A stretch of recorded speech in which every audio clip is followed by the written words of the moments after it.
Hello out there in podcast land. Welcome to Beer League, and we're back in the Get Off My Lawn studios here, and we're here with a special guest today. But first, I'm going to say hello, Greg. How are you?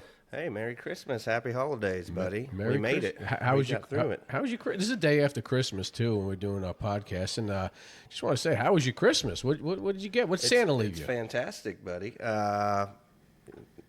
Not coal. Well, I didn't get coal. I got a few cool things, but a lot of socks. Socks. This time of year, it's always good to get fresh socks.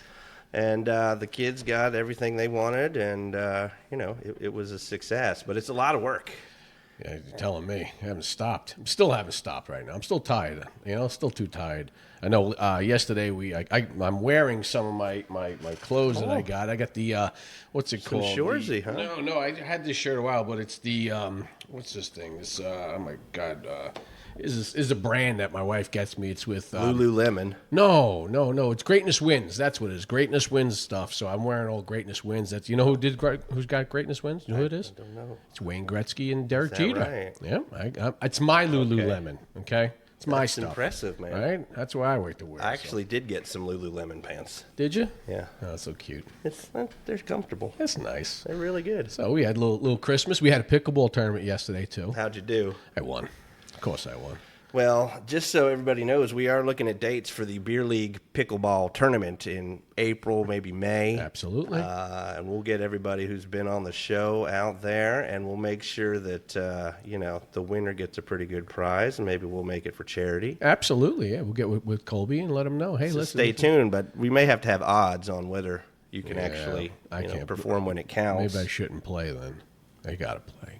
You play with the beer in your hand. I think it's a very strange tactic. You kind of lull them into a false sense of security with that beer. I got skills, buddy. I got some skills. Well, Sean Henry's going to have to show up and show us if he's all talk or not. I'm eyeing that guy. You watch it, Sean. Me and you can wear your flip-flops. I'll hold my beer, and me and you go, okay? Stay tuned. But I also want to throw out there what we did for as a family yesterday, and it was probably one of the best things we've ever did.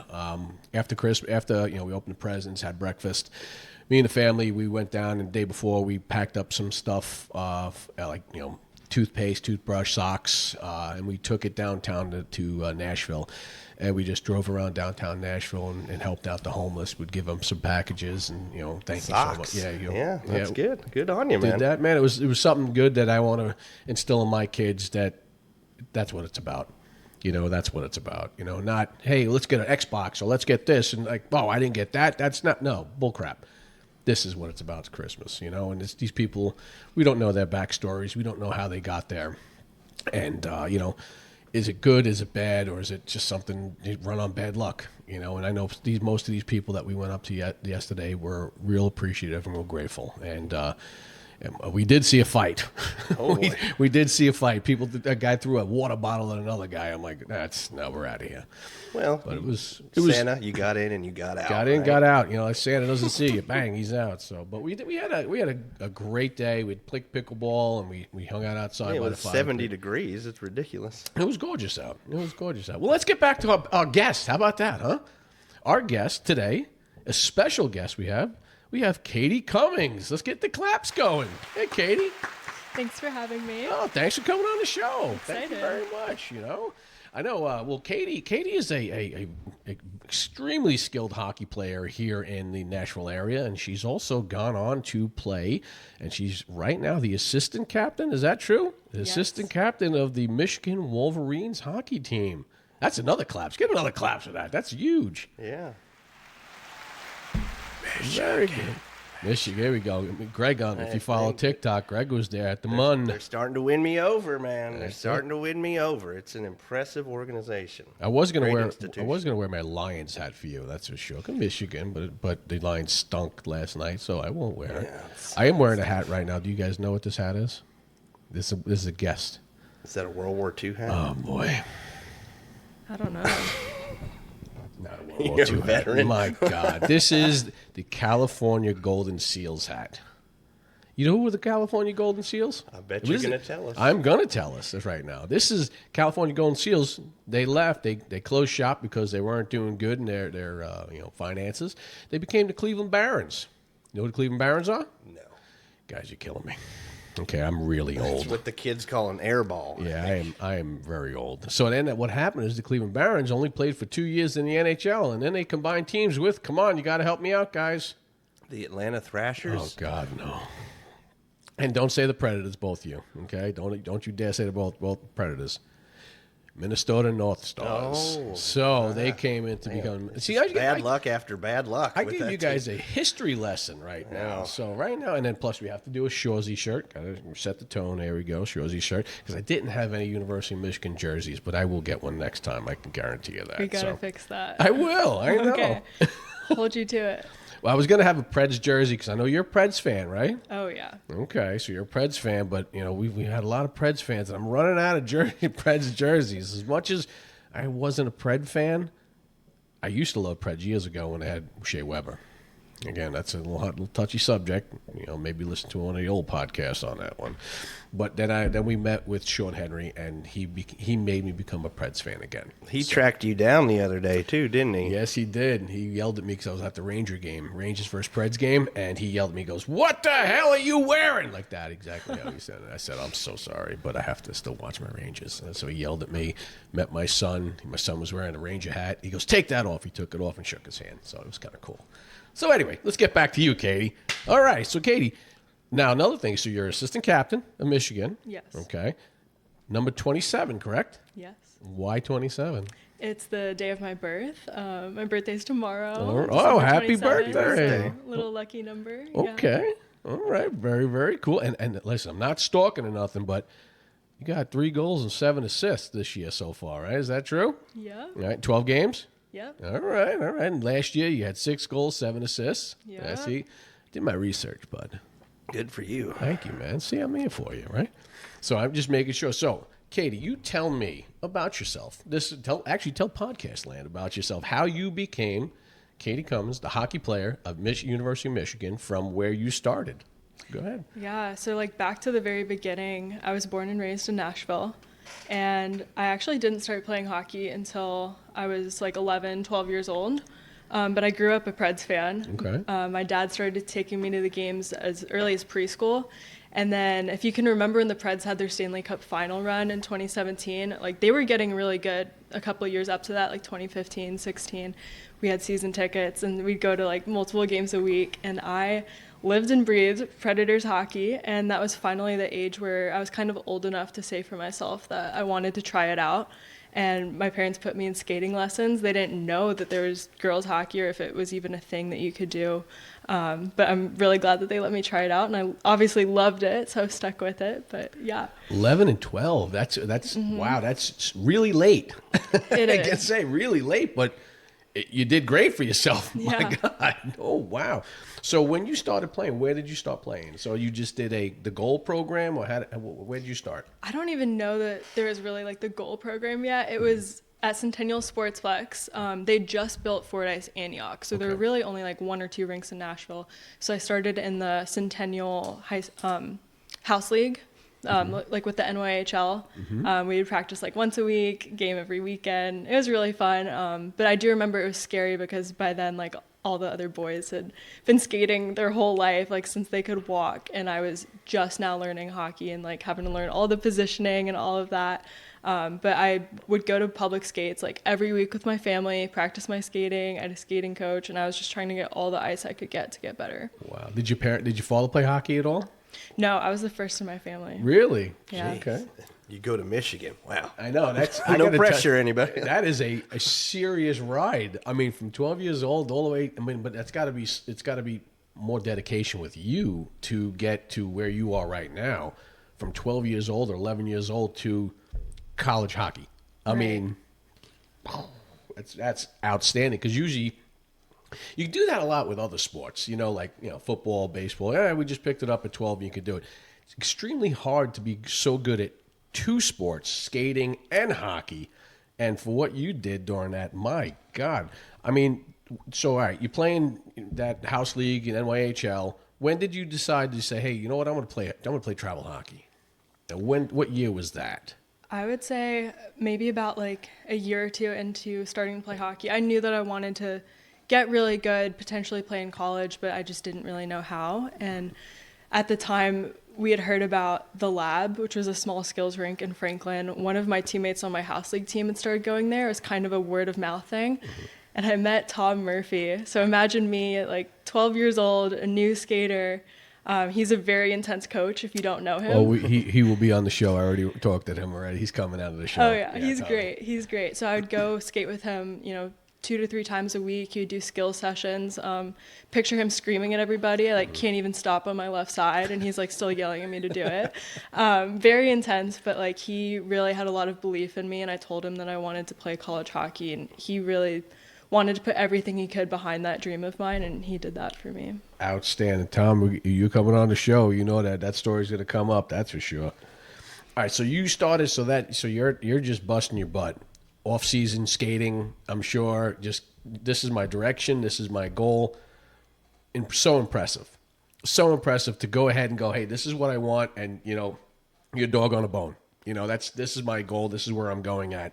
So now the next year, 13, 14, you go, hey, I'm going to go ahead and play travel hockey. That's it. And so I did see something here, which is amazing here. 14U, you start, you keep going.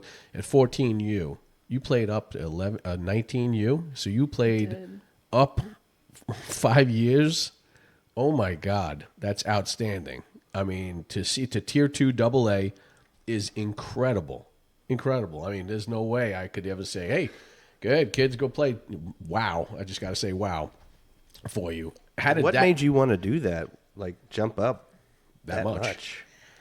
It honestly kind of just happened. So there was Nashville Girls Hockey, which was the one girls program in Nashville at the time. Mm-hmm. And because I was on the ice all the time on my own, I was at a 5 a.m. stick and puck at Antioch on a Sunday.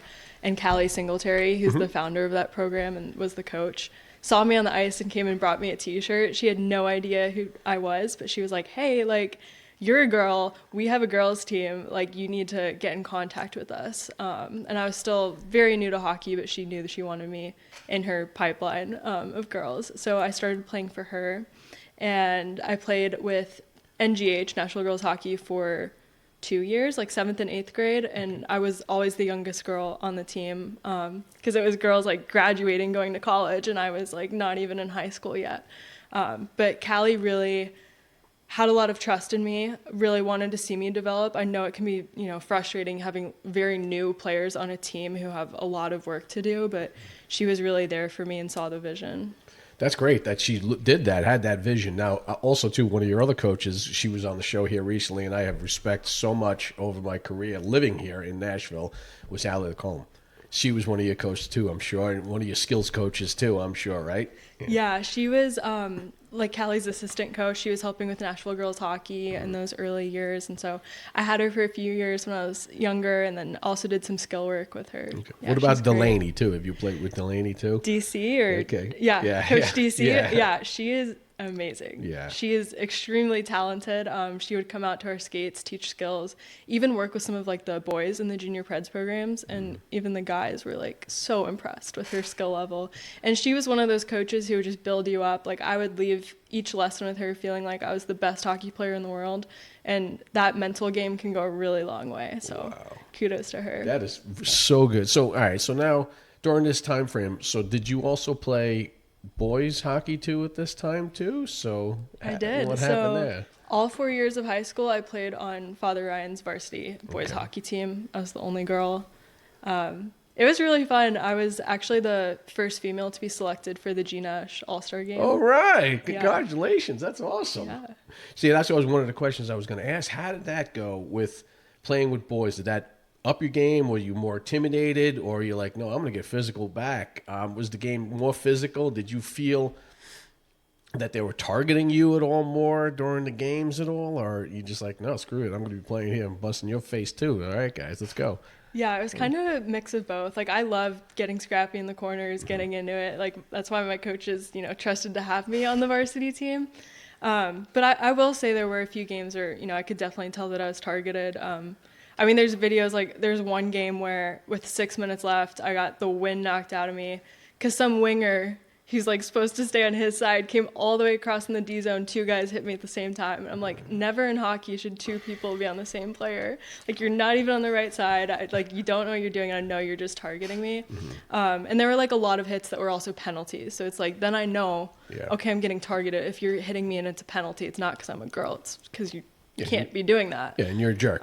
You're a jerk. You don't want to play a game. But I had a great group of guys on my team who were always like really supportive. And, you know, there was one line one year where like we just had insane chemistry. Like I was, like my role on that team was really trying to like set people up, getting, you know, scrappy, winning the battles, passing, all that. And yeah, I mean, it was really fun. They were very supportive. And also they probably stuck up for you too. Yeah, I'm sure. They like, listen, she's one of the best players on our team. Well, I'm going to stick up. It's almost like, you know, with Gretzky and Marty McSorley. You know, hey, listen, protect Gretzky over there. That's for sure. Oh, yeah. So did you feel that helped you out in the girls' game, playing against guys? I think so. It was kind of back and forth because on the one hand, it is a much faster pace. So I love that, like being able to push the pace of the game.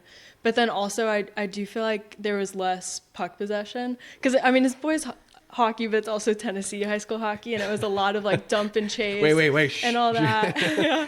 All right. So then I get to, going. Well, dump and chase is not a bad way to play hockey. Yeah, but then I get back to the girls' game where, you know, it's more about possession. There's not hitting. It's about keeping the puck, making plays. And my coaches are like, why are you driving the outside every time? Or like, why are we doing dump and chase? Like, just I was just told to do that. I know. I was like, and the wing has got to go attack the defenseman, dump it out. Yeah, there was a mix of like good habits, bad habits, but I'm thankful for all of it. Did what was her name? Not Allie, but what was the other woman's name? Callie. Yes, right, Callie. Yes. Would she be pissed at you then? Oh, what are you doing? Come on. Who was your high school coach at the time?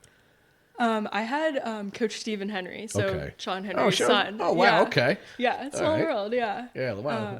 But Callie was actually an assistant coach for Father Ryan. Oh, so it's during my last couple of years there, yeah. Okay, so she wanted to watch her protege do the right thing. Right, you know, no dump and chase with you, eh? They can dump, you skate. Yeah. Oh, that's awesome. So that basically helped out a lot doing the girls' game too, and you know, a lot of physicality, I'm sure. And when you got to college, right? So when you were there in college, all right, how did that happen? How did you get recruited even to go to Michigan of all places? You're like, wow, I'm in high school hockey. I'm doing great. I'm playing the girls' hockey at 19U when I'm 14, 15, 16, 17, 18 years old. How did that happen? When you say, hey, I'm going to play college hockey, even with Tom Murphy, what direction did that make? How did it make you get there? How do you do that as, you know, here being in Tennessee, the hotbed of hockey, according to... It's starting to change here. But this is back then, man. This is like 5-6 years ago. Even trailblazing. 7 years. Well, she was definitely trailblazing. But...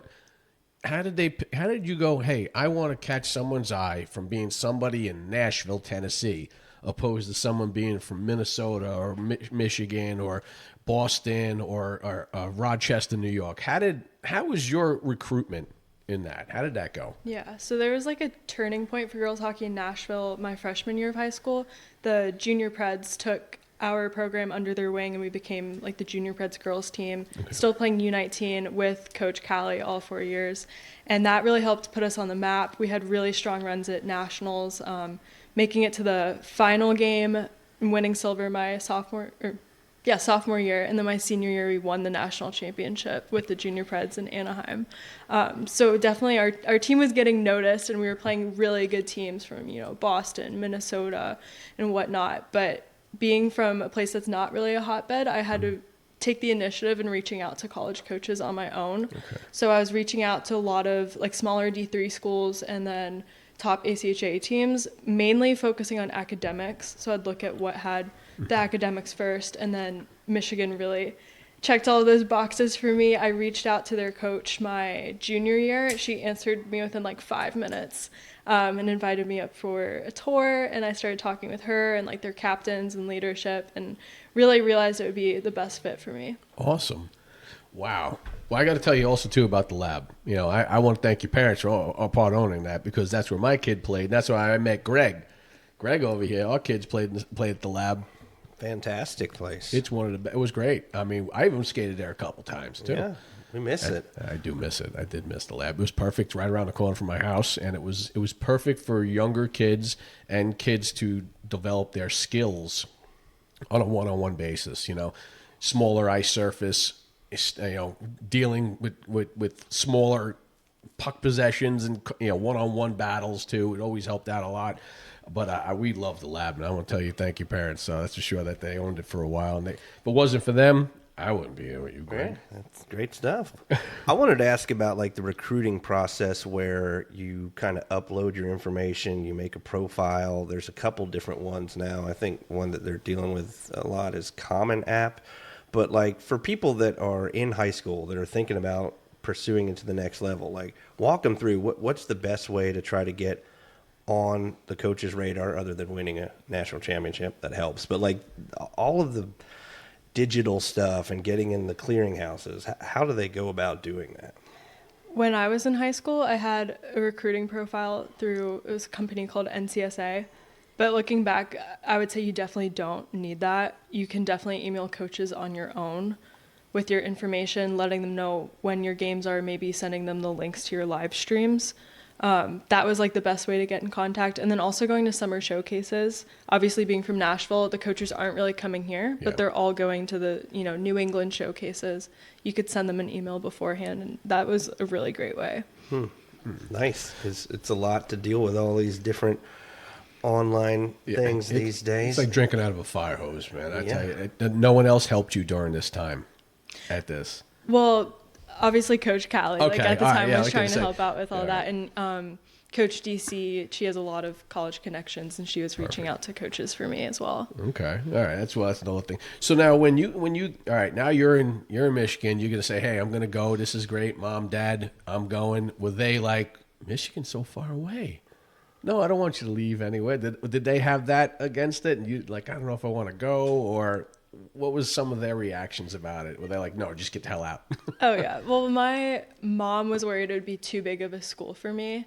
And then my dad, he had really only known them for the football, like knew that they were a good football school, but they didn't realize how great the academics were. I think the acceptance rate now is like 18%. Oh, wow. And then out of really state, good. it's even harder. It just keeps climbing. I knew that I wanted to go to a school like that. I graduated as valedictorian from Father Ryan High School. Yeah, congratulations. Wow, that's awesome. So, like, all right, so that helps out a lot, the grades. Okay. Right. So I was very focused on going to a good college, but then also wanted to keep playing hockey. And so Michigan had that fit, and my parents understood that. And Michigan was like the only school where I was able to do both at like the top levels. Wow. That's got to be hard to balance, though. Schoolwork, hockey, pushing yourself. I mean, you have to be so focused and motivated. How did that happen? I mean, did all of a sudden just like, hey, you know what? Something clicked. What age was the click? Was it that I'm going to play hockey age, or even more so? I think it was during the I'm going to play hockey phase. Like around the same age that I started was when I really started to take school very seriously. Cool. So I guess it's like self-motivation, but also I care a lot about it. I think you have to love what you do to be good at it, and it makes it a lot easier to persevere through all that. Outstanding. So what are you studying while you're not on the ice? What's your major? I'm pre-law. Oh, Yeah. all right. There you go. We know somebody for you. Law is fun. It's a good profession. Law is fun. There it is. You gotta have lawyers, right? Yeah. I love it. That's great. So, all right, now you're in Michigan. You're ready. You're coming to Michigan. Your first practice. You look around and you see Minnesota, Michigan, Boston, Massachusetts, everybody. And then you got you, Tennessee, and maybe one other California and a Florida person. How did they react to you? Because I'm sure they all played against each other on almost like a regular basis up there. When you show up, it must have been a little intimidating for you. How did that feel? Oh, yeah. Like the first thing that everyone wanted to ask me was like, can you talk? Like, do you have an accent? They just wanted to know if I had a country accent, which I was like, no, not really. Like, it's Nashville, it's the city, like, whatever. But, like, for a while, my nickname was Nashville, and there were just all the jokes about, like, the country girl coming to Michigan. But, I mean, they were all from Michigan. It was intimidating, and that, like, a lot of them played Minnesota high school girls hockey, which I knew was really good because like Coach Allie Lacombe played that, and then also just all the tier 1, tier 2 teams, and we even had a lot of NCAA Division 1 and Division 3 transfers my freshman year, so I was like, whoa. But yeah, I mean, I loved sticking out, and it helped. It was like a good conversation starter when I was getting to know everybody. I can understand you because I get it all the time. Being from New York, coming down here, like, yeah, you're not from here, are you? Like, yes, we are. I am. For 15 years. For 15 years. You haven't lost that accent. I think I did lose the accent. Okay. No, I didn't. I still won't say y'all. Can't say y'all. Just do it. No. Just do won't. it. You It guys. feels so use, good. Use Just- guys. That's it, right? I can't. God. Sorry. Don't say that. I won't say it then. So, all right, so now you're there, your first couple practices, you're still like bright-eyed and bushy-tailed, like everyone's going, hey, all right, Nashville, what are you doing next? Show us your shot or show us your thing. And then all of a sudden you probably just smoked everybody, right? Yeah, pretty much. There you go. All right, you can say be proud. I would. So then that right then and there, they accept you. Now you're part of the program. You're in. You work your way up. You bust your butt. You got the A on your jersey. How did that feel to say, "Hey, you're going to be the assistant captain now"? That must have been so happy. I mean, how did that happen? Yeah, I was really excited. Our captains were actually voted on by the team, so it was coming from my teammates, and it meant a lot because I definitely see myself as a leader, but I'm not so vocal when I lead. I like to lead by example. I feel like no one really responds well to someone else like telling them like, we need to do this or you should do that, but like rather being quiet and just embodying the qualities you want to see in your own teammates. So I've always tried to lead by example, and I felt like I was glad that was recognized by my teammates. Well, that's great. I mean, you play on the ice. Let's be honest, no one wants to go, hey, Seth, you stink, or Katie, come on, let's go, pick it up a notch. You're like, I'll two-hand you, leave me alone. Yeah. Cut it out. Oh boy. But I know, like, who was your inspiration? Okay, so now you're in there, you're going through the process of saying, hey, I really want to play college hockey. Who was your inspiration? You say, you know what, I want to be like this person, like their motivation. I mean, not just if they're the best hockey player or the way they are, the way their personality, and why? Why were they your inspiration? I might have to say Coach Callie. Okay. She's a very smart hockey coach. She knows the game so well. But I always feel like she doesn't get a lot of attention. She played at a D3 school, and it was a program that ended up ending like while she was there. And she never really gets to talk about it, but she was someone who had like a lot going on in her life, outside of hockey, doing all these great things. And when I was looking at Michigan, I remember being worried because I was like, Callie, it's ACHA. Like, do I want to do that? And she was like, Katie, you are too smart. She's like, you need to take this. Like, this is what's best for you. Like, you're going to have a career after hockey. And she, like, helps me reconcile this conflict of, like, wanting to pursue college hockey, but then also making sure I'm looking out for academics in my future. And she made me feel really confident and secure about that. That's what it is. Because, we always say beer league. This is what it's called, beer league. All paths lead to beer league. And it's just one way or another. Even if you become a pro, you eventually play beer league. Your life, some people get there faster than others. And that's awesome that Callie actually gave you that direction to say, hey, listen, you're in limited time for hockey. And it's true. Everybody's in limited time for hockey. Choose your direction first. And if hockey's part of that, so be it. And you know what? You have great two directions of playing hockey, and in your career trying to become a lawyer too. So that's outstanding. I mean, your drive is outstanding, incredible.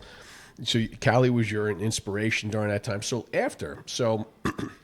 now you're a junior. We have some plans later on, right? Obviously, become a lawyer. But hey, listen, if hockey somehow, some way takes me to another avenue, would you kind of contemplate that of like maybe the PWHL? Would you be interested in something to that extent? Would you be interested in playing that? Or would you want to be a coach later on? I mean, what's some of the avenues that have popped into your head about possibly doing this? Well, I absolutely plan to get into coaching once I'm done playing, but I've also been told over and over to play as long as you can. Yeah. And even though I'm a junior, I'm actually graduating this year, a year early. Right. So I was kind of worried about, is this going to be the year where I stop playing hockey? But I did actually find out this week that I got into Michigan's law school. Oh, wow. So Wow. I can stay at Michigan for the next 3 years, and I actually have 2 more years of eligibility to play, so I might not have to change up anything at all. I can keep playing as long as I Absolutely. can at my favorite Congratulations. school. Yeah, Thank you. that deserves bigger claps. That's You got a some really- more claps. A really on that. big law school. I You mean, got to get that's that clap. I mean, super- that should be fireworks. and you get to keep playing hockey, and you put off the beer league Exactly. for a little bit. Yeah, well, that's why you want to Yeah. keep the beer league off as long as possible. That's for sure. Then later on, you go, no, just jump in there and play against Allie. Yeah. That's great. So you would be a coach, but that's what you would love to do. Would you think about moving back here or staying up there after everything is over? I mean, this is all obviously hypothetical questions. Would you like to come back to Nashville, or you say, well, sky's the limit, I don't care, I'm going to go wherever it takes me? I would love to come back to Nashville. Mm-hmm. I'd have, really great mentors here with people like Coach Callie, Coach DC, Coach Allie. And also I'm all about trying to give back to the people who gave to me when I was coming up. So I'd love to help the girls who are getting into hockey here in Nashville find their way. Perfect. Well, and so something like that, what would be some of your advice to some of these girls that, our kids play against some girls and they're a superstar. I know some friends of mine, their kids play girls hockey. My buddy Chris, his daughter plays hockey. She's phenomenal. Greg, his daughter plays hockey. She's really, really good. They played on the Warriors organization with us. And, when is the time that you believe to separate, to play with the boys and to go the direction of just strictly with girls? And what other advice would you give to some of these girls? Maybe they've already played. They just started to feel what's going on. What's some of the advice you would give to some of these girls? Yeah, I would say if they're playing boys hockey now, around the time when they start hitting is maybe a good time to transition because, biologically the guys get a lot stronger, faster, and you don't want to risk an injury. And that's a great time to work on your skills in the girls' game. And my advice is to focus on what you can control, especially in Nashville. It's hard to get access to ice. It can feel like, all the college teams are far away. How am I going to be found? All these anxieties, but, just practice in your garage, stick handle, shoot, put in the work, because eventually you will be found or you'll meet someone who has a connection, and then that will be your moment to shine. But do all the work so that can pay off when that moment comes. That's one thing I wanted to ask you about, training to train. You obviously have self-motivating ability that most people don't. Valedictorian, pick up hockey at 12 and go to Michigan. What is your mental approach to it to keep the training going, to stay with it and be disciplined? Some people have it, some people don't. But for people in between, what would you suggest programs or mentality to help them achieve the goal or set the right goal? I would say it's all about consistency and keeping it fun, remembering your love for the game. I think just a little bit each day really pays off in the long run, and you want to build those good habits. And then even at the college level, our team in past years went through some phases of burnout. It is very competitive and intense, but under our new coach this year, it's been a lot of focus on returning to our love for the game, finding that passion again. If we score during practice, selling, just little things like that, still keeping it serious, but having fun again. It's a great motivator, and it's a great way to keep pushing towards your goals. That's awesome. Well, I know, because a lot of times, I guess, burnout is a real thing. I mean, like Greg says, you're so different than a lot of people. I mean, just your motivation, your drive, it's insane.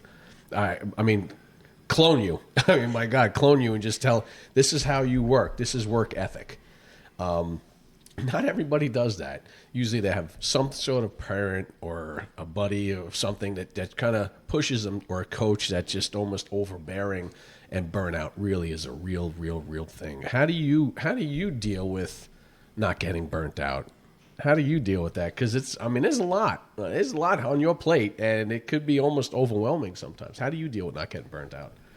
Well, I guess on a small scale, I'll shoot pucks in my basement pretty regularly when I'm home. Just put on some fun music, keep it interesting. But then also, with my team, having a positive coach really makes such a big difference. We have a coach this year who, every Monday we'll have Music Monday, music during practice, and he'll... Well, Tom used to do that. Tom used to crank up yeah. AC/DC and just go. Oh, that was so motivating. Yeah, and then also just making sure you're having fun with your teammates off the ice, remembering that you're more than just hockey players. You're humans, you're friends, and you can have those friendships.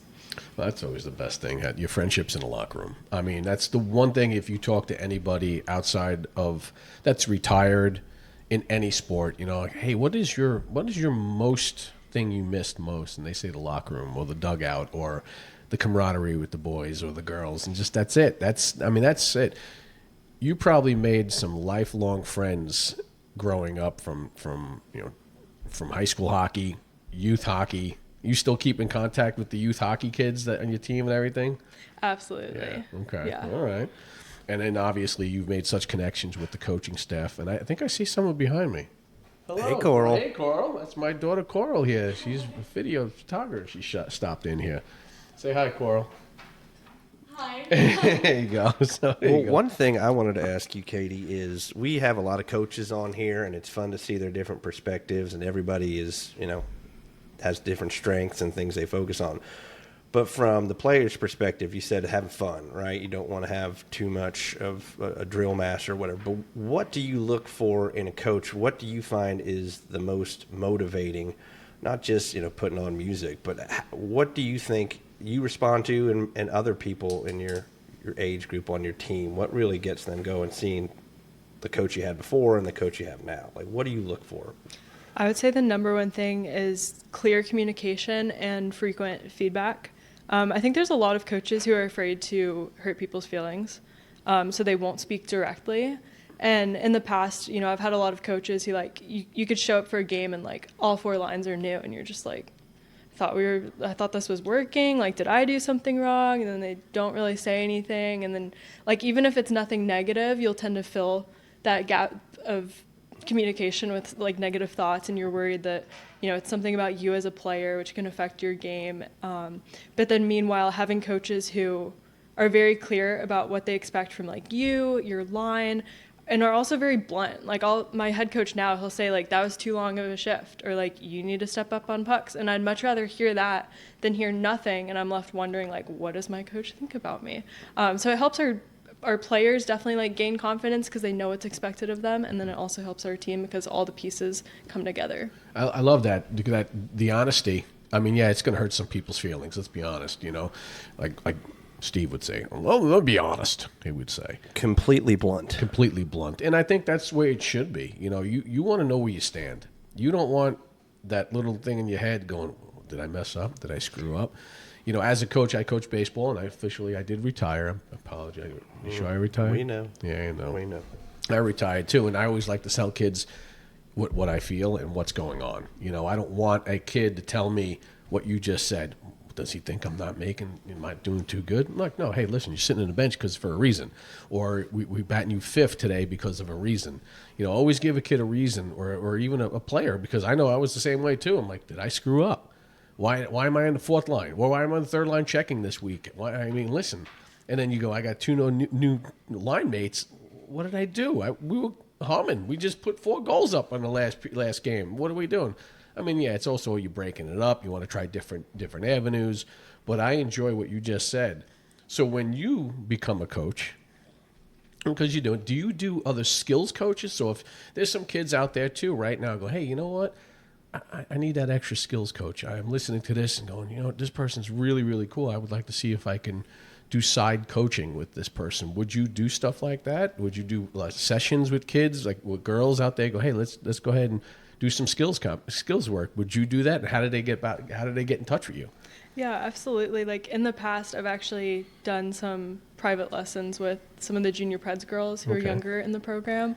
I love feeding back into the community and also, like, sharing my skills because I'm all about that. And you can definitely reach out to me on social media. Like, my handle is K_Cummings27 on Instagram, TikTok. You can just DM me. Like, I check everything daily. But I'm always looking to give back and inspire the next generation. Awesome. That's how Greg got a hold of you. You say, that's a good transition here. You're blowing up. You've been pretty big on TikTok and social media and everything.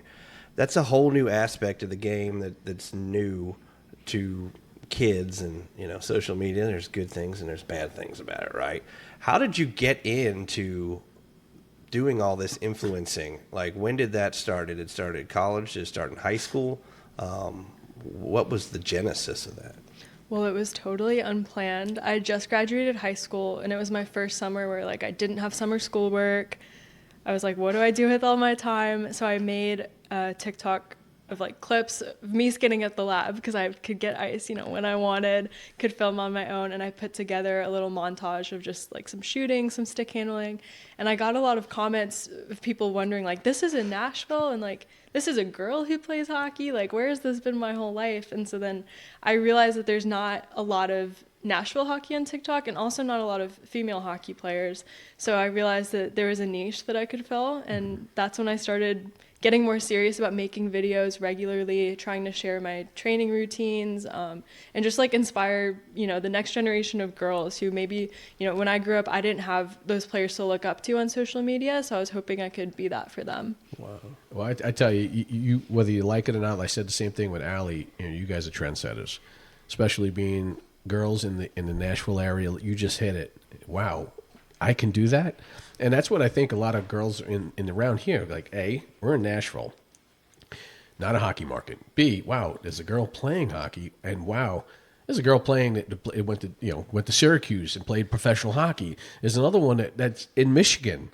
You can do it. You have the ability. There is stuff out there for you to help you get to that next level. And it's I always say, Allie and yourself are such trendsetters in this area. You don't understand how amazing you guys are. You got the ability. I mean, we're watching the World Juniors right now too. I mean, can't wait to see the girls hockey versus USA versus Canada. That's coming up soon here too, and that's just fun. There's some good hockey going on. I mean, do you follow the PWHL at all? I do. You do. Okay. Who's your favorite team? Boston. Boston. Okay. Yeah. All right. Well, we're gonna have some questions later on that too. Okay. But anyway, who's obviously you're a Preds fan. You grew up a Preds fan. Who's your favorite player of all time? Hillary Knight.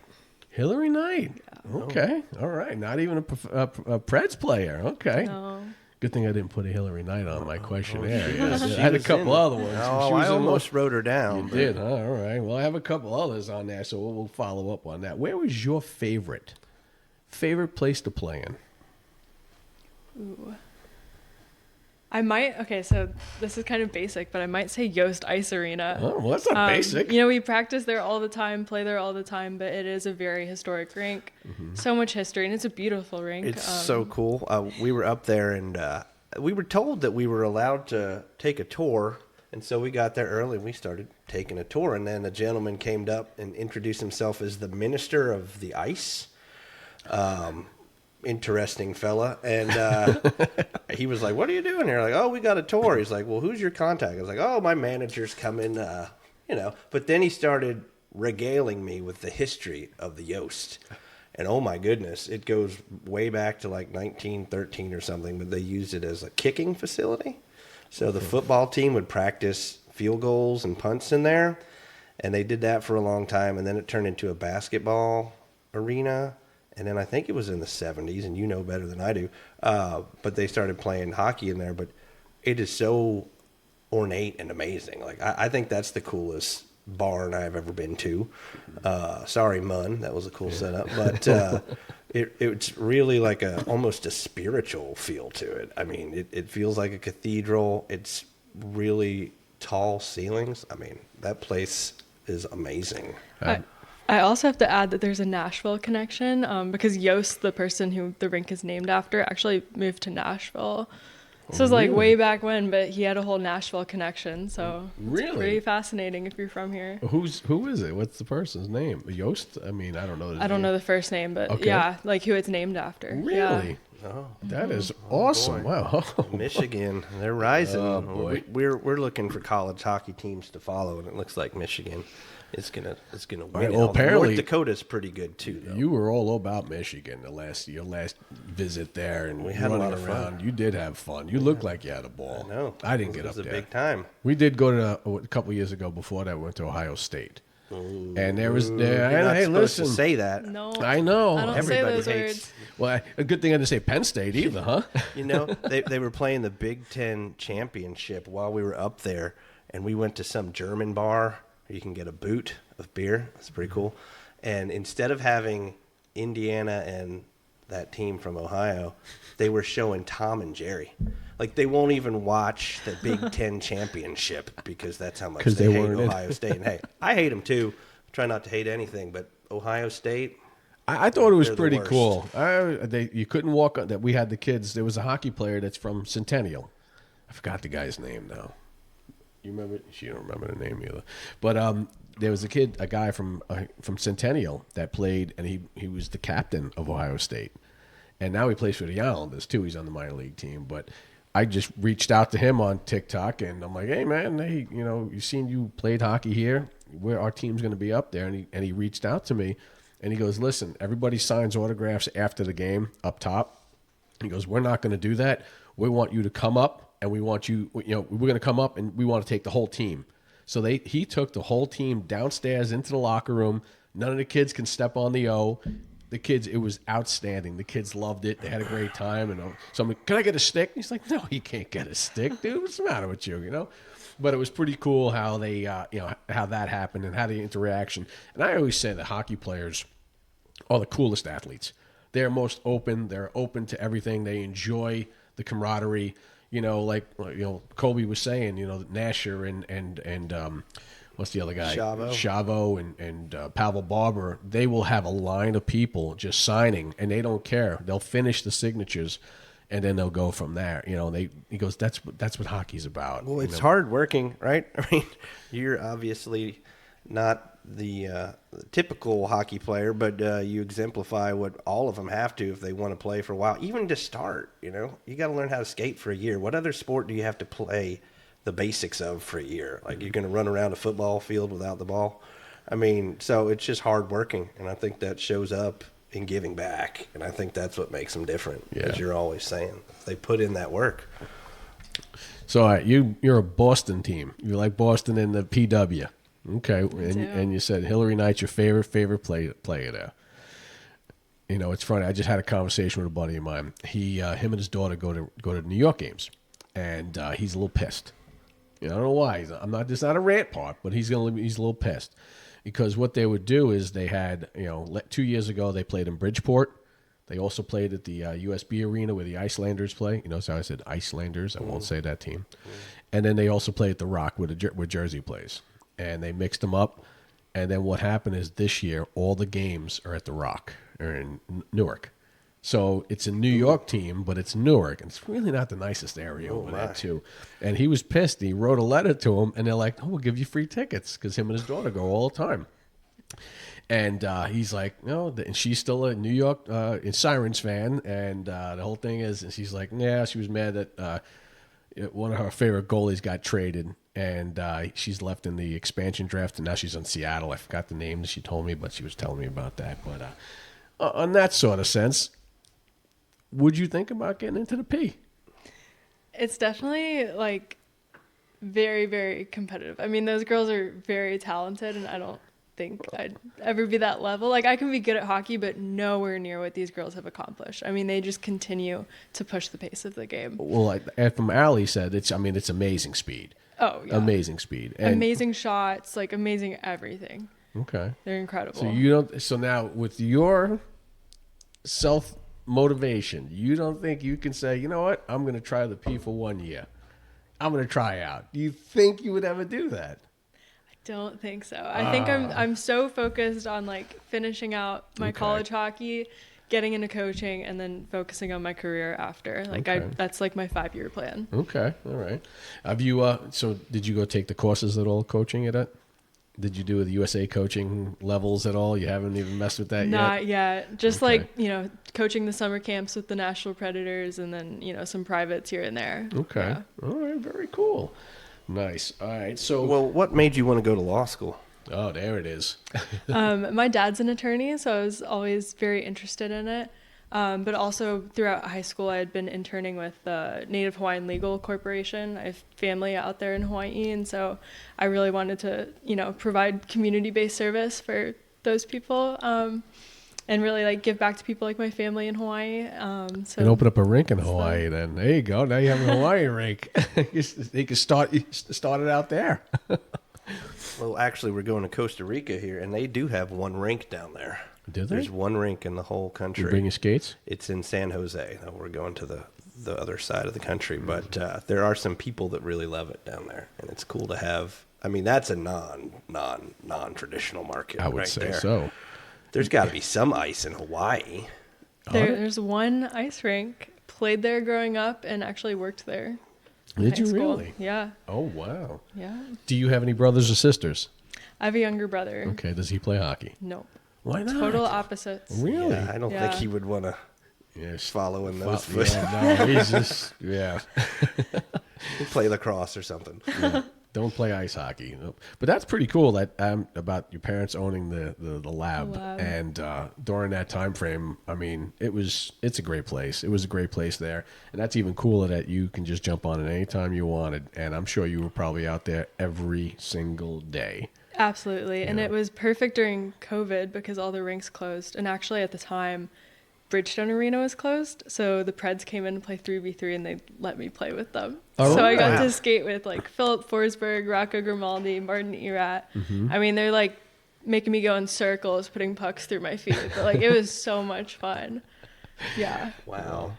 Well, my kid played for Marty for a while Yeah. too, on that because we during that COVID year, that's when Allie reached out to get my son on that team. When they were the Vanguard, when Marty's team was the Vanguard, my kid was a year younger than his kid, and they're phenomenal. I don't know if you follow that team at all. That junior pred team, what are they 13U now? Phenomenal. That team is outstanding. I love Marty. I met him when he had first moved back to the United States, and he was trying to get back into skating, knew the lab existed, and it was one of those days over COVID. I was there with my parents. My mom, who's like, she doesn't follow hockey super well, so she was in the parking lot, and some guy came up and was like, I am Erat. And so she comes inside and like she tells my dad, she's like, some guy's in the parking lot, he says he's Erat. And my dad was like Martin Erat, like from the Preds. And so they met and like let him skate there over COVID. We gave like skates to his daughter. His kids would come out and skate.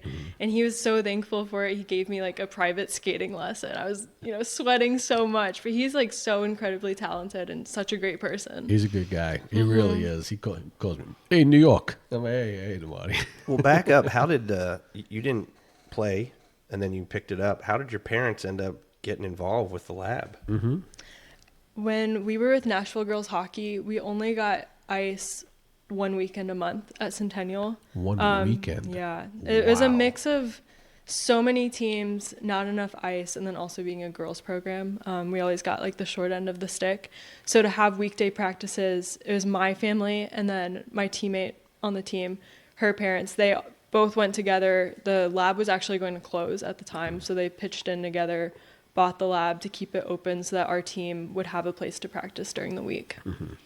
So that partner of your parents, they left for Pittsburgh. They did. They moved away. So they sold the other half to your parents? Yep, and then it was just my parents for a while. They're super busy. It felt like we were there every other day, like, fixing the ZAM, cleaning the place. One day PK Subban and Victor Arvidsson were there. They broke the glass. My dad had to like leave on Christmas Day to like go fix the glass at the lab. Really? Because the Preds broke it.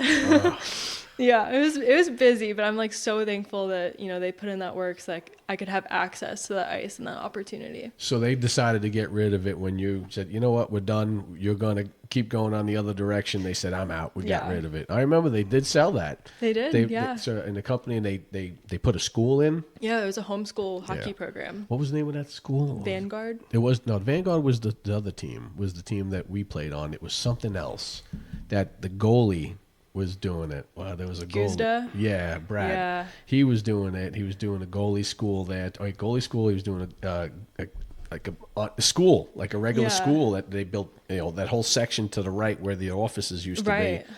And they did a really nice job. And they put locker rooms onto the left-hand side. I mean, they really did a really, really good job. And I remember, I'm like, this is terrific. And then all of a sudden, we're shutting it down. And someone else bought it. And it was up and down and struggling. And the compressors went one year. And then something else happened. And we were doing some lessons. And there was a defenseman. I forgot his name, too. Oh, God. It was another guy. Do you remember the guy over there, too? he was doing some lessons, and just recently I said, like, not well, when they shut it down, he was it was done. And it was I'm telling you, it was very convenient, especially being here and not driving to Nolensville, Centennial, Bellevue, or Antioch. It was always perfect. So Yeah, we keep losing rinks here in Franklin, so I'd like to take this opportunity to say, Ken Moore, Kenny. Mr. Mayor, let's go with this rink that you're building. We want an announcement. Let's go ahead and get out there. And everybody email Ken Moore at franklin.gov. I think that's it, right? Franklin.gov? Something. We'll Just email them and tell them we're ready for another rink in Yes. Franklin. It's time. Got to put everyone out there. Power to the pen, they used to say, but now it's all email. So There you power go, to email. Sean. Sean, there you go, buddy. Well, that's awesome, though. So that lab, I tell you, it was one of the. I mean, seriously, I've had so many different cool new friends because of the lab, and I want to thank your parents for that even more so. I mean, because we're on borrowed time, and I say it all the time. We're on borrowed time, and our kids will go on to do something else and whatever, and they become really good friends with their teammates. Like you still have great friends still, and it's just such a bond because later on they will play beer league together. And you'll still end up going, hey, let's do a pickup game. I'll play on your team this year, whatever. And just to keep that relationship open, that's what we're always for, to help these guys out and just and become great friends here. Again, if beer league wouldn't have happened because of the lab, that's for sure. You can tell your parents on that. So, I had a question about NIL in college hockey, and it seems, football and basketball take up a lot of the oxygen, but it's only getting bigger and college sports are changing.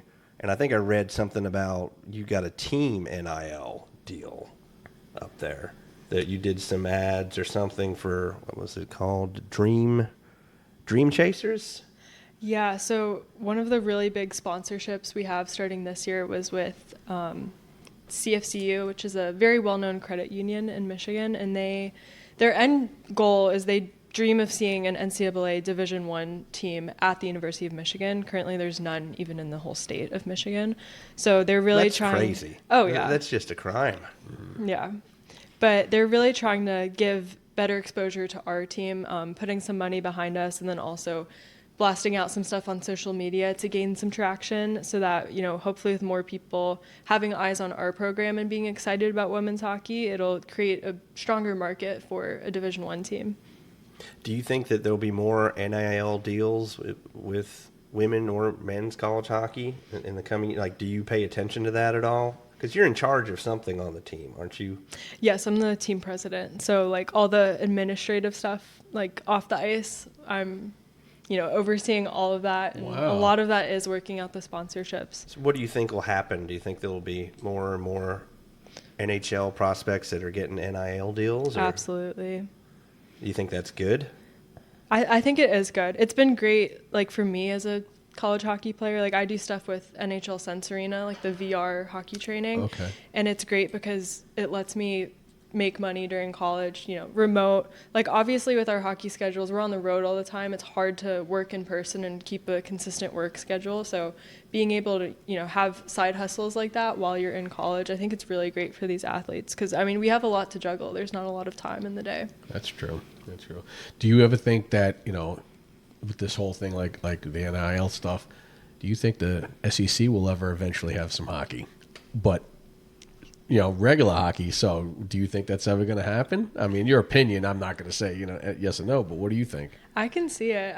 With the new College Hockey South League, there's even a women's division now, and there's some really good players in that league. Girls who, were playing up north or played NCAA somewhere and are coming here. Obviously, there's still a long way to go, but I think that there's definitely a market there, and there's, new teams being added, it feels like each month. So I'm really excited to see it take off. So now you're in Michigan. You were in Hawaii for a while. You're in Nashville. How bad are the cold is the winters? How bad are they? I really don't mind it, but I think it's just because I don't live there like full time. But it's a lot of snow, but I think the snow is really pretty. Like, walking to class. The first time, and then the second day, it's terrible. It's dirty and nasty. Yeah, I mean, I'm almost like fallen on my way to class multiple times. I'll just start sliding. Like, did anyone see that? But I mean, it's great. It's a beautiful campus, and it's even prettier when there's snow around, and I love it. Nice. I know I got to supposed to go up to New York here next week, but I know it's supposed to be like 10 to 14 inches going to be tonight and tomorrow. I don't know if that's going to happen. Not worth it. No, it's You're not going worth to the New Year's celebration. You always go to that ball drop. No, Don't you? I'd rather stick a needle right in my eye to do that again. Oh my God, that's something I'd rather not do. But it is Planet Fitness. It's made by Planet Fitness. That's my gym. Hey, good. Going to the gym again. You can tell, right? Yeah. No, you can't. Don't lie to me. Hey, it's doing great, man. Keep it up. Oh boy. Oh well, I got to tell you. I mean, this is outstanding for this, and we talked about a couple things here. Your future, your best place that you want to play. That's what's really really cool. You like your Boston. What team do you not like in the PW? Ooh. Maybe just all the Canadian teams. Like, they don't really have any of my favorite players, and this is America. We'll keep it American. There you it's go. pretty easy right? to differentiate. Nice, very nice. Okay. How do you watch the P?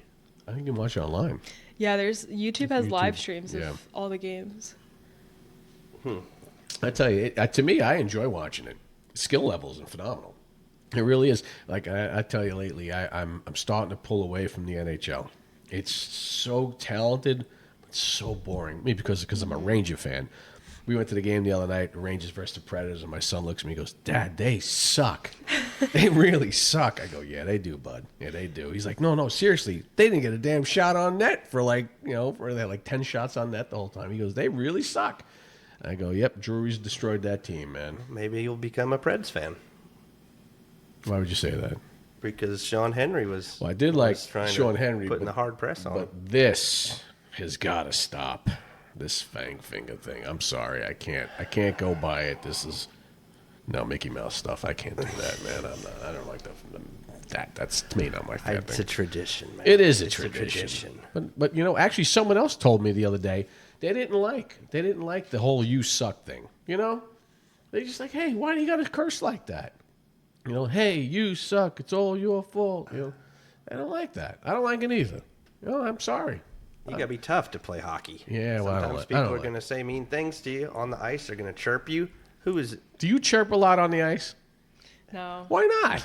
I'm just more That of a would be quiet funny player. if you did. Like, there's always the handful. We've got them like on my team who, But you said try to hold them back. Hillary Knight was your favorite. And isn't she known for chirping? A little bit. She's not like the most classic example of that. Who's the worst chirper that you know? Like on my own team? Yeah, sure. Probably like some of my defensemen. They can get into it. Like they never start it. It's normally someone else starts it first. You just they'll start talk laughing. back. You start laughing. I'm sure you're like, that was awesome. Yeah. Oh yeah, and you can hear it like in the whole rink. Like the stands hear it. Like it echoes really bad, and you're like, oh gosh, like please don't do that. What was some of the best chirps that you've heard when, like, even somebody chirped you? I'm sure everyone chirps everybody, but what was some of the good ones that got you? I feel like the best example is actually like some of Tom Murphy's. Like he taught me a lot of chirps. Okay. And he says you've got to just say something to the other team that like makes no sense. So like be like, oh, like on the cheese wagon today, eh? Like no one knows what that means. Just say like nonsense, because then they're thinking like, what does that mean? What did he just say to me? He said that? Like get in their head a little bit. Like it doesn't always have to be something like offensive or like I love it. Bad words. I can agree with that, because I know when you always see the mics and everything, and I'm a Ranger fan. And back in the day, Esa Tikkanen used to play for the Oilers, and he was on the New York Rangers when they won the Stanley Cup in '94. They said he was the worst because he would chirp all the time and finish, and nobody knew what the hell he was saying. He would just like start chirping. They're like, "What did he just say?" I don't know, but he's laughing over there. It was great. So, but I think I like that idea. With the cheese wagon. That's funny. Good job, Tom. I like that idea. All right. So anyway, I just want to say also too, you are outstanding. I can't keep telling you enough that your motivation and strive and if you're a hockey player, even boy or girl, and listen to this podcast and the motivation that she has gone through, please take advantage of it. Really listen to it, take advantage of it. To do what you did at 12 years old, bust your butt, become a good skater, a good hockey player, and to go to the University of Michigan. Outstanding. That and got accepted to law school too for Michigan. In your spare time. I was going to say there's not enough time in the day. I mean, what did you play any other sports? How about that? I didn't. No. By the time I started hockey, if I wanted to be good at it, I knew I had to put all of my time and effort towards it. So before 12 years old, did you play soccer or whatever? I played soccer when I was really little. Scored 1 goal on my own net. Still celebrated. Didn't It's a know goal. any better. Yeah. And then I did gymnastics for a little bit. Okay. Got into that, but then for a while I was just such a big hockey fan that I spent all my time going to watch the Preds games. Okay. And then once I started playing, that was all I did. So when you score, do you do sallies? A little bit. I'm not crazy about sellies. I'm always just so excited. I just throw out my arms. Okay. So nothing crazy, nothing planned. I just let the emotions take over, whatever I'm feeling. All right. See, I was always one you raise your hand, you scored, and these selly things, act like you've been there. Yeah. I'm always act like you've been Don't there. act like it's your first goal. Yeah. Oh, my kid still hasn't scored a goal in 2.5 years, but that's beside the point. He doesn't score He's goals. a stay-at-home defenseman. That's not his role. I think he's doing great. You know what? Someone's got to do it.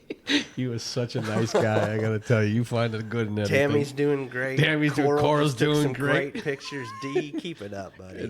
Boy, he's Keep it great. up. He's something else. I love that kid, but yeah, he does play defense, and that's what he still hasn't scored a goal in 2.5. He came real close the other night. He put a clapper. He did a clapper. First time I ever seen him do a slap shot. Rang the post, beat the goalie, and all the parents went wild. They're like, oh man, they're like he's gonna get one. I'm like, no, he's not. He's not. I used to say if he scores a goal, I'm throwing my shirt off and running up and down Please the rink. don't. We'll pay. Why do you think he's not scoring? I know. It's all making sense now. He's like, Dad, I'm mad at you. Well, we hit the post. We had that bet 2 years ago, and he's like, I'm not scoring. But it was great. So then he played middle school hockey. His first shift, they put him at forward. He scores a goal. They're like, oh, you got to do it. Another guy had a bet with me. You're going to grow a mustache. I'm like, I'm not growing a mustache. He goes, well, and he goes, it counts. I go, no, it only is in travel season. Sorry, I ain't doing that. Did you play middle school hockey? No, skip the that. middle school league came after me. Yeah, they brought it on after. Yeah. They did that. It is cool, but it's different, And Yeah. I think what to me, the idea is great, but I still think the parents are crazy. They're outstanding, and I really, and this podcast is because of all the nut jobs that we see out there. There's some really nutty parents, and some things you're like, come on, man, they're not going anywhere. They're not going to the NHL. They're going to go to beer league. That's where they're going to go. And it's worse because it's a spring middle school hockey, and parents are still going wild. Get out the ice screaming. I'm like, it's springtime, dude. They just played their hearts out all season, and this is just leave it alone. I know some coaches would get pissed, like, well, he's not coming to practice today. I'm like, no, it's baseball season. Can't do it. So Yeah, well, I mean, these people love hockey, and sometimes they can't contain themselves. Right? But we're trying to educate them a little bit. that's exactly why we're here, the education. cool. Yeah. Keep it cool. And we had a guest on the show that was in basketball, and they had a parent run out and tackle the referee. Yeah, Troy, Troy. old T-Roy, Have you ever seen anybody losing it or any parents getting out of control? Any stories come to mind? My dad's gotten kicked out of a game. Uh-oh, Dad. Dad. It's probably a Never- misunderstanding. Never anything physical. I just remember in 8th grade with NGH, we were playing a New York team one year, and I think they had too many men had scored. It was so obvious, and my dad was yelling like, "Rule books are in the gift shop." Oh my God. And the refs just The like lawyer. weren't having Yeah. it that day, so they're just like, out. And he's like, "I'm just telling you the truth." Like, Oh boy. Yeah. So what about in college? Have you had any crazy college fans that have been at the bar all night and then they came in to watch a game and all of a sudden they get real rowdy? Anything happen out there? nothing from our team, but like I've definitely seen it from other parents' teams. We played. There's Michigan Dearborn, so it's like University of Michigan, but like a different campus, different school. It can be confusing. We were playing them at the Detroit Red Wings practice facility, and had played them the night before. And they're a very good team. It's like all Canadian girls, so like they were most likely going to win. But we came out for warm-ups, and they were above our tunnel, and all the parents were booing us. We're like, we're a bunch of like 18, 20-year-old girls. Like, we're really doing this? Like, I've just never seen that before. But I mean, some parents just get way too into it. Oh my, yes. And the stigma is too, that definitely the Northeast. I know I always see these parents going crazy. And I think what it is too, and we talk about this a lot on a lot of podcasts, it's the entitlement of the parents and the kids because it's so expensive. It's an expensive sport. Let's be honest. We all know. You got to take lessons. You got to do ice time. You're doing this, and some of these travel organizations, $6, $7, $8 grand, and they're popping in 20,000 a year. My kid got to win. He's got to win, or it's not that. So I think they start getting a little crazy about it, and it's almost like it defeats it. I know people that, hey, I'm done playing hockey because my dad's an ass. My mom's freaking out over here that says, I'm not paying for this because you didn't do this and this and this and this. He's like, all right, I'm done. I'm not playing now. I don't want to deal with this. Did your parents ever give you that pressure at all growing up? No, I feel like even though they're not going to listen, but don't worry about it. I was always so hard on myself. And I think that's how it is with a lot of female athletes. Like, we're very self-aware and can be very hard on ourselves. And I think that if anything, my parents would be begging me to like take a day off. But I wanted to skate every day, do it all. Like, I didn't like feeling unproductive. Like, I wanted all the time I could have. That's cool. That's good. I know because we see sometimes the opposite. Like here, like, hey, this is the season. We're off right now. Everyone's off. They take a couple breaks. A week or two break, and hey, we're gonna go skating now. No. Let the kid enjoy his Christmas presents. Let him go enjoy something else. Let him have fun. Just go do something else other than hockey. Recharge the batteries. It's the halfway point. We're almost over. You got January, you got February. It's over. Then that's it. Then the next season starts of another sport. Mm-hmm. Or do you feel, that's another question too, do you feel that it is mandatory or is it warranted for some of these kids to play a high-level hockey in the summer and springtime too? Are you feeling that too, or you think they definitely need breaks? I definitely feel that. Obviously, growing up, I was told to like take the summer off or play other sports, but like my situation was different because starting so late, like I had to play year round to catch up, just naturally. But I do see the benefit of taking time away. And actually, last Christmas, I've always been someone to like feel like I need to do hockey every single day. But last Christmas break, I did take a week or two off, and I actually had my like best weekend back. And I was worried about like, I haven't been skating as much. Am I going to be like rusty? And like, yeah, I was rusty, but like I scored like the most goals I had in one weekend. So did that tell you something? Yeah. I mean, there's some benefit to it. I don't know how it works, but because it gives your body a rest. Pay off. It really does. Cause you're using the same muscles over and over and over again. They get drained. They get tired, whether you think so or not. You do need rest. Your body needs rest. And that's always the thing is you nourish your body, and it needs rest. I know a lot of times too, it's funny because, we come back from the season, like every summer, we're playing this summer. We're doing this. I'm like, what the hell's wrong with you people? Just give it time. Leave it a break. And 9 out of 10 times when we come back to break, my kid is the same as that kid, and he's just having fun. I'm like, you spent all that money in the summertime and your kid didn't get that much better? Come on, man. What are you doing? But it's kind of comical, but if on your side, I can understand what you did because you were already behind the 8 ball, and the only thing I worried about on that is injury. Have you gotten any bad injuries yet? Knock on wood. I'll knock on wood. Knock on wood. But no, like the worst I've had was just blocking a slap shot in high school. Yeah. Like my arm just swelled up to like the size of a balloon, but other than that, nothing. Good. That's good. That is good. I know the middle school, the first game my son played middle school, he got laid out, and you shouldn't be getting hit in that. He got a concussion. He's like, Dad, I got a concussion. I'm like, yeah, no, you wouldn't even know. But it was against Father Ryan, too. Oh, no. It was against Father Ryan. It wasn't me that did it. No, he was a little bit older than him. I was gone, yeah. But yeah, that was excuse me, yeah, it was against Father Ryan. I still remember, and they threw the kid out, but he was wearing a gold helmet.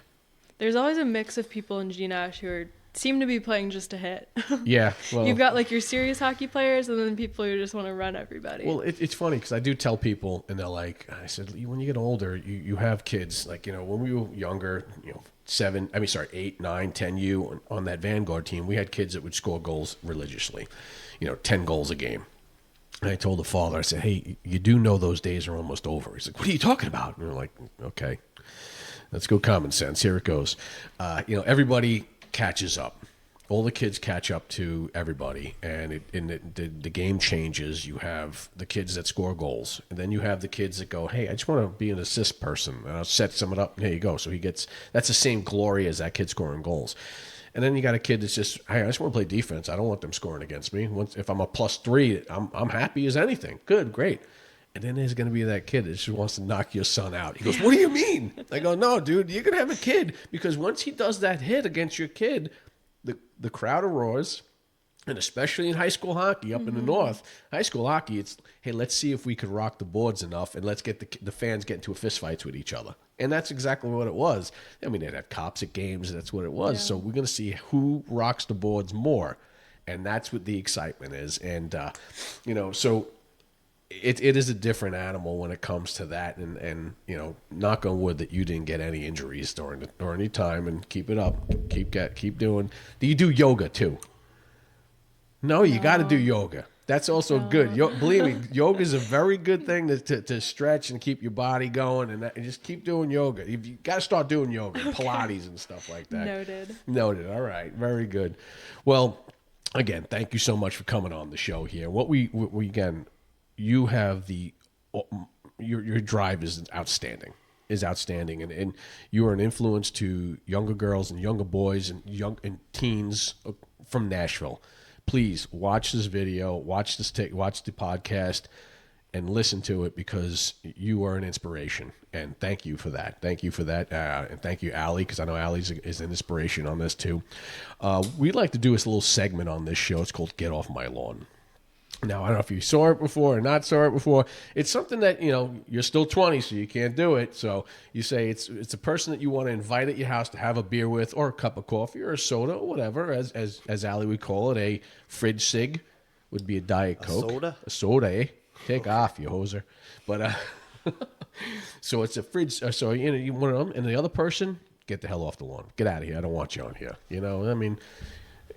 Look, get off my lawn. There he goes. It's gotten nicer as we've been going. It's supposed to be which is worse, but a lot of these people know some of these people. So some people don't know this, but I think you will know these people. Okay. So I think you will know them. So is the first one, who would get off your lawn? Would it be Britta Curl?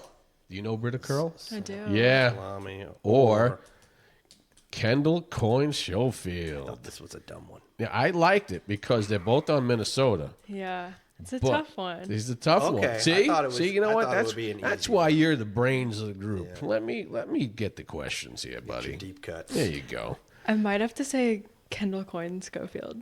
Off? Or you want her off? Her off, because I've already met her. Okay. And Britta Curl has a lot of personality. I think she'd be interesting to talk to. So beautiful. Yeah. Well, because a friend of mine was telling me about it. He goes, everybody boos Britta. Yeah. Every time she talks. Why? What's going on with that? Why do they boo and why do they just hate her? But I guess she's the Marshawn of the P, right? She's been very I guess outspoken about her political and religious stances. Okay. Which can be controversial to some people. That's okay. But yeah.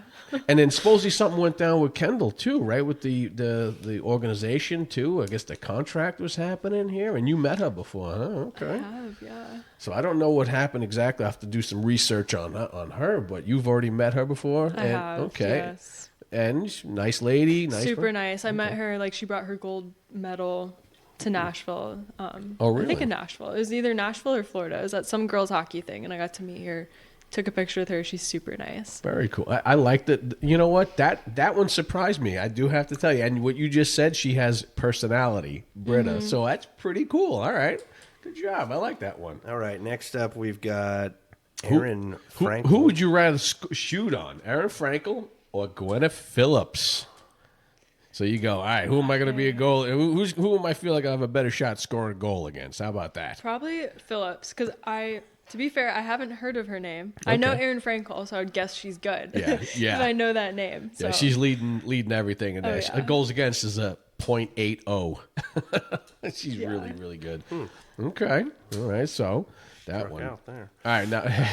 All right. The Frozen Four or the World Juniors. Which would you rather watch, go to, and which is better? Which one do you say, I want to go to that one, and the other one, get the heck out of it? That's got to be a tough one. I'd probably go to the World Juniors, scratch the Frozen Four. Okay, I think that's probably what I would do too. World Juniors is something that's a bucket list for me. I know a couple buddies of mine went to it up in Buffalo a couple years ago, and they loved it. It's outstanding. It's going on right now, and I think we just looked at it. Sweden was winning 2-1 over Slovakia, and the U.S. is going to be playing Germany here real soon. And I know, Here we go. Now this is my rant. These are my rants. So these are my rant. These things that get me angry about. Okay. So on when you go to a game, I went to the Ranger Predator game here the other day, right? And I'm all right. I have a great time going to the game. I'm enjoying it. Everyone's got Ranger jerseys. They got, Preds jerseys. Everyone's all happy. And then I see some moron walking over with a Kings jersey. No name, just a Kings jersey. You're like, where the hell is this guy going? This guy's a Kings. That's what pisses me off. Any sort of, you go to a sporting event, it's got one team, and some other moron shows up with a team that's not even on there. I will give a buy or pass, right? Give a pass if it's like Arvidsson, yeah, or just say another guy got traded to the team, or he's gone and plays on another team. No. This guy had nothing on.